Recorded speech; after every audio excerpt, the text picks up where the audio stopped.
Shalom, kali ini saya akan sedikit menjelaskan bagaimana kehidupan gereja mula-mula mulai terbentuk. Dalam Kisah Para Rasul menggambarkan secara kronologis bagaimana pergerakan kekristenan itu diawali. Pergerakan kekristenan diawali pada saat hari Pentakosta, di mana orang-orang Yahudi berkumpul dan merayakan panen gandum mereka. Di situ juga berkumpul orang-orang yang percaya kepada Tuhan Yesus. Dan Tuhan Yesus mencurahkan kasih-Nya dengan mendatangkan Roh Kudus atas orang-orang yang percaya. Ada begitu banyak orang Yahudi dari berbagai bangsa di Yerusalem pada saat merayakan hari Pentakosta. Ini menjadi ilustrasi pertama Tuhan untuk menyatakan Injil sampai ke ujung bumi.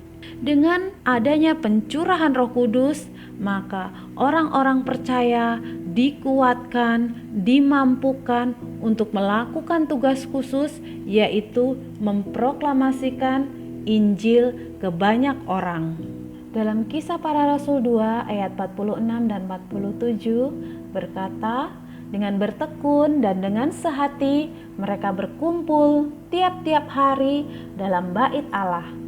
Mereka memecahkan roti di rumah masing-masing secara bergilir dan makan bersama-sama dengan gembira dan dengan tulus hati, sambil memuji Allah, dan mereka disukai semua orang.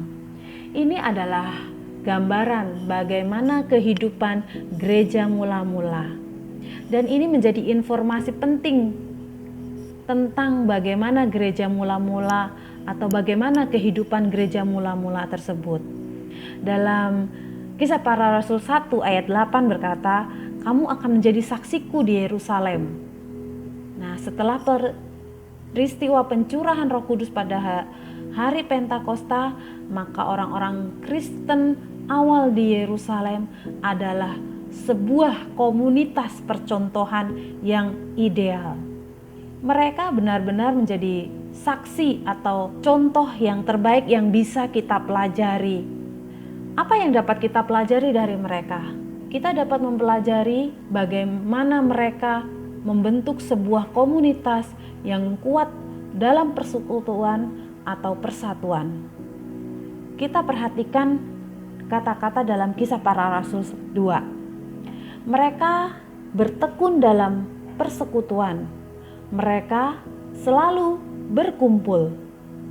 Dan dalam ayat 44 berkata, "Dan semua orang yang telah menjadi percaya tetap bersatu, dan segala kepunyaan mereka adalah kepunyaan bersama."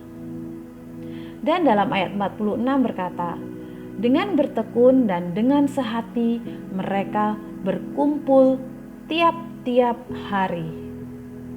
Ini adalah gambaran betapa kuatnya persatuan komunitas ini. Salah satu kunci penting dalam pertumbuhan gereja adalah peranan Roh Kudus. Dan selain peranan Roh Kudus, persatuan atau kesatuan menjadi salah satu kunci penting juga dalam pertumbuhan sebuah gereja.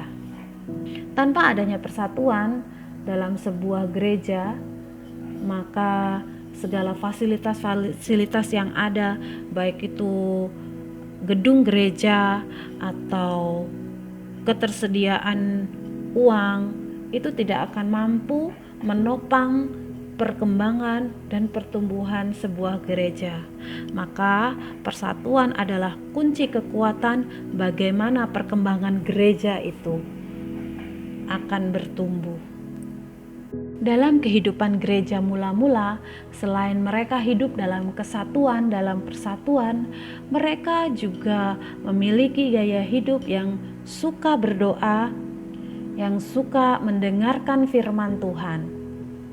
Namun selain itu, mereka juga adalah memiliki gaya hidup yang memperdulikan orang lain, atau mereka adalah sebuah komunitas yang membentuk sebuah komunitas sosial yang peduli terhadap orang lain. Kekristenan bukan hanya soal seseorang yang ingin dirinya diselamatkan, tapi kekristenan juga merupakan kelompok manusia yang turut memikirkan, turut mengusahakan, dan ikut peduli dengan kehidupan orang lain. Baik kehidupan di dunia ini maupun persiapan untuk masuk dalam kerajaan sorga. Jemaat mula-mula ini juga disukai oleh banyak orang.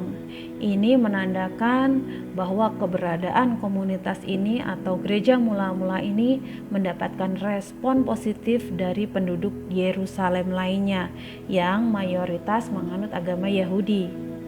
Inilah yang disebut dengan hidup sebagai kesaksian dan menjadi berkat. Sehingga dengan sendirinya komunitas ini secara jumlah semakin bertambah dan orang-orang percaya dan berkembang semakin pesat. Berbicara tentang gereja tidak hanya menyangkut tentang hal-hal rohani saja seperti pengajaran, khotbah, dan yang lain, tetapi gereja juga berbicara mengenai kebutuhan jasmani anggotanya. Nah, dalam gereja mula-mula ini juga terdapat masalah dalam melayani, khususnya dalam pembagian bantuan, sehingga perlu menambahkan personel pelayan. Maka dari itu ke-12 Rasul itu memanggil semua murid-muridnya untuk membicarakan bagaimana supaya pelayanan ini tidak mengganggu mereka dalam memberitakan firman Tuhan, sehingga mereka berkumpul untuk membicarakannya.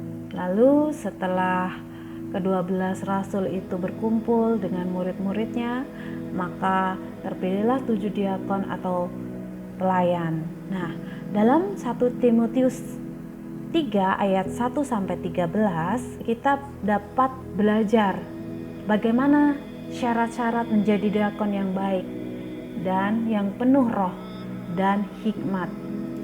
Ayat ini menunjukkan bahwa orang-orang yang dipilih adalah benar-benar punya kapasitas atau karakter yang terhormat. Di sini bukan berbicara tentang individu yang mempunyai latar belakang intelektual yang hebat atau status akademis yang tinggi. Di sini berbicara tentang tabiat, karakter, perilaku, dan etika seseorang.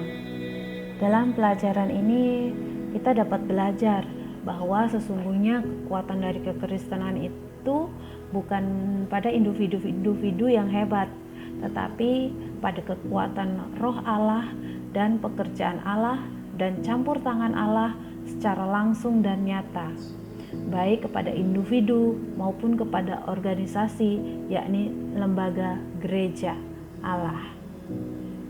Allah lah yang mengontrol segala sesuatu dan bukan kehebatan manusia. Demikianlah penjelasan saya. Terima kasih.